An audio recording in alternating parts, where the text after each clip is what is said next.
សំរងចៅរត់ទីសែនស្អាតមែនទែនឆ្នះទាំងព្រះរាមអូនប្រយ័ត្នចុកឈាមស្នេហ៍រៀមបានកែផ្សេ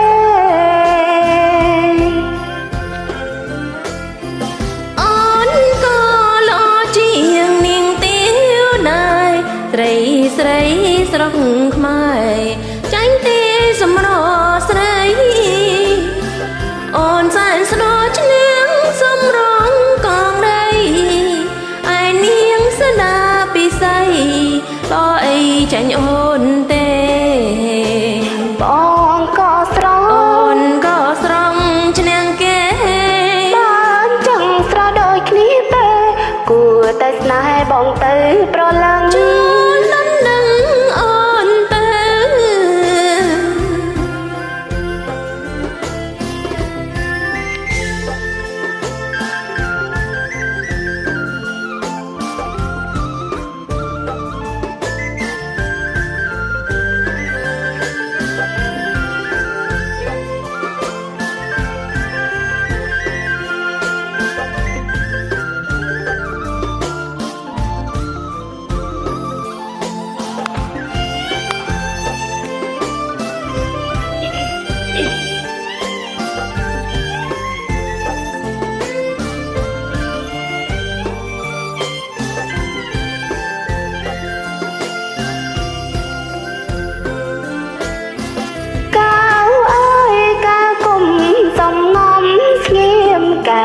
ចេញ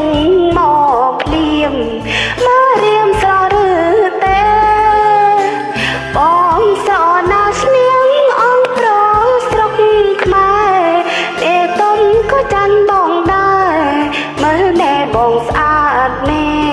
នបងស្រណាស្នៀងសម្រងចៅរត់ពិសែនស្អាតមែនទែនឈ្នះទាំងព្រះរាមអូនប្រយ័ត្នចុកឈាមស្នេហ៍រៀមបានកែផ្សេង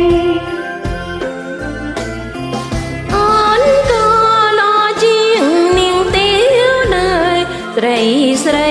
ស្រុកខ្មែរចាញ់ទេសម្រស្រីអូនសែនស្រឈ្នះសម្រងកងដីឯនាងស្នាពិសីល្អអីចាញ់អូនទេបងក៏ស្រងអូនក៏ស្រង់ឈ្នះគេបានចឹងស្រដូចគ្នាទេគួរតែស្នេហ៍បងទៅ